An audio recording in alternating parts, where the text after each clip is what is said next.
सादर प्रणाम दोस्तों, मैं आपके सामने एक छोटा सा विषय लेकर आया हूँ। वो विषय थोड़ा सा डिस्प्यूटेड भी रहता है और लोगों को कहने में डर लगता है, क्योंकि लोग आजकल अपने आप को मॉडर्न साबित करना चाहते हैं और पुरानी हमारी जो शास्त्रों की बातें हैं उसको सच मानते हुए भी लोगों के सामने कहने में डर लगता है। लेकिन मैं आपको ये बता देना चाहता हूँ कि शास्त्रों की बातें लगभग, अगर वो कहीं से मिक्स नहीं किए गए हैं तो लगभग सत्य ही होती हैं। हमें उस पर विचार करके सोच समझ कर यकीन करना चाहिए, विश्वास करना चाहिए। कुछ बातें ऐसी होती जो हमारे समझ में नहीं आती हैं और हम उन पर अविश्वास कर लेते हैं। कई बातें ऐसी होती हैं जो हम जानते हैं कि सच हैं, लेकिन हम उसको स्वीकार नहीं कर पाते। हम उनको सब लोगों के सामने एक्सेप्ट नहीं कर पाते हैं और उसको एक्सप्रेस करने, उसको बताने के लिए कुछ अपनी बुद्धि का तार्किक ढंग से इस तरह से डाइवर्ट करते हैं, कोई समझे कि हम आधुनिक हैं, हम उस बात पे विश्वास नहीं करते। मगर इस बात का सबसे बड़ा नुकसान ये होता है कि हमारी जो शास्त्रों की, धर्म की बातें हैं वो धीरे धीरे अविश्वसनीय होती जाती हैं। उनकी श्रद्धा और उस पर ट्रस्ट कम होता जाता है और एक पीढ़ी, दो पीढ़ी, 2-3 पीढ़ी बाद देखते हैं कि वो सब गायब, डिसअपीयर हो जाएंगी, टोटल गायब हो जाएंगी। फिर कोई उनको नहीं मानेगा और इसका सबसे बड़ा नुकसान है कि हमारे धर्म का बहुत बड़ा नुकसान होता है। देखिए, मैं श्री गीता जी, श्रीमद् भगवद गीता, जो भगवान श्री कृष्ण के श्रीमुख से निकले वचन हैं, यानी वेद से भी महत्वपूर्ण ज्ञान है इसमें, क्योंकि वेद जो है ऋषियों को दिया भगवान ने और फिर ऋषियों ने उस वेद को बताया। वेद की जो शिक्षा को ऋषियों ने बताया, उनके मन में वो ज्ञान का स्फुरना, ज्ञान की जो है जो इंस्पिरेशन, ज्ञान का जो बीज जो भगवान ने दिया सृष्टि के आदि में ऋषियों ने, और ऋषियों ने फिर उसको हमारे मनुष्य मात्र के लिए वेद के रूप में बताया। इसलिए उनको श्रुति कहा गया है। वो किताबें नहीं है, कोई ग्रंथ नहीं है, वो श्रुति है। लेकिन अगर आप मानते हैं कि भगवान श्री कृष्ण अवतार थे और भगवान का ही अंश थे, तो आपको ये मानना पड़ेगा कि जो उनकी वाणी श्रीमद् भगवद गीता है वो वेद से भी महत्वपूर्ण है, क्योंकि उसमें वेद शास्त्र का निचोड़ है। और जो उसको महापुरुष भी मानते हैं, तो भी उनको महापुरुष मानने पर भी कई लोग कहते हैं वो महापुरुष थे, तो कुछ बातें उनकी मानते हैं, कुछ कहते हैं ये मिलावट है, महाभारत का अंश है गीता जी। देखिए, मैं आपको सिद्ध करूंगा कि हमारी कुछ परंपराएं, जो कि कई संस्थाएं उनको नहीं मानती हैं कि ये बात जो है पंडितों ने अपनी जीविका चलाने के लिए रख दी हैं, ये कोई शास्त्रीय बात नहीं है। सबसे पहले जैसे जो पिंडदान और पितरों के लिए पिंडदान, जलदान किया जाता है, श्राद्ध वगैरह किए जाते हैं, इसके विषय में मैं बताने जा रहा हूँ। इसका सबूत, इसका प्रमाण श्री गीता जी में देखिए, पहला अध्याय है, उसमें श्लोक नंबर है 42, पहला अध्याय श्लोक नंबर 42। इसमें देखिए, पढ़िए लिखा है 42, संकरो नरकाय कुलग्नानाम कुलस्चा पतंति पितरो हेशाम लुप्त पिंडोदक क्रिया।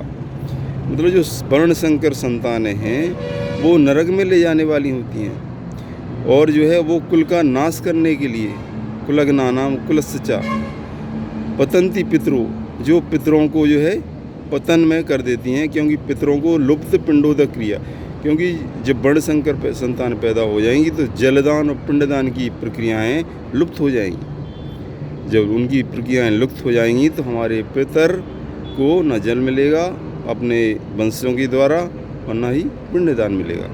तो इस वजह से वो क्या हो जाएंगे, पतंती, उनका पतन हो जाएगा या दुखी हो जाएंगे। तो देखिए, इसमें निश्चित रूप से साबित हो रहा है कि जलदान और पिंडदान की जो प्रक्रिया है, जो विधि है, वो हमारे वैदिक और शास्त्रीय मत के अनुकूल है। अब इसमें एक बात आती है कि जाति प्रथा और वर्ण, चलो वर्णाश्रम तो सबके लिए है, लेकिन इसमें मैं इसी के आसपास एक मैं बता रहा हूँ कि जाति शब्द आया। क्योंकि जाति शब्द एक ऐसा है कि हम अपनी कुल परंपरा को, जाति का अर्थ मेरे ख्याल से जो कुल परंपरा है, सनातन कुल परंपरा, हर एक वो जाति धर्म में इसमें आया है।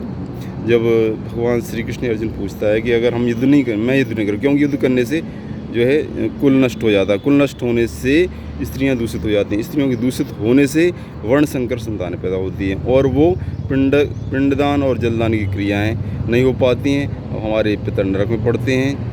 और इस तरह से उन्होंने कहा कुलक्षय प्रणशंति कुल धर्मा सनातना धर्मे नष्टे कुलम कृत्सनम अधर्मो अभिभवत्युत अधर्मा विभवात कृष्ण प्रदुष्यंति कुल स्त्रिया स्त्रीषु दुष्टासु वार्ष्णे जायते वर्णशंकरा शंकरो नरकाय कुलग्नाम कुलश्च पतन्ति पितरो हेषां लुप्तपूर्णो क्रिया दोषैर एतै कुलग्नानां वर्णशंकर कारकै उत्साद्यन्ते जाति धर्मा कुल धर्माश्च शाश्वता उत्साद्यन्ते जाति धर्मा कुल धर्माश्च शाश्वता। इस तरह से जाति धर्म और कुल धर्म जो शाश्वत होते हैं वो जो है नष्ट होने लगते हैं। तो जाति प्रथा, जाति का एक बहुत ही इम्पोर्टेंस लग रहा है कि पहले थी, वो गलत नहीं कह सकते हम। हाँ, जाति के नाम पर यह अत्याचार ये कहीं नहीं लिखा है कि छोटी बड़ी जाति का कोई विरोध नहीं है। हर जाति का एक गौरव होता है, जाति छोटी बड़ी नहीं होती है कोई, ना कोई बड़ी जाति के नाम पर किसी पर अत्याचार कर सकता है।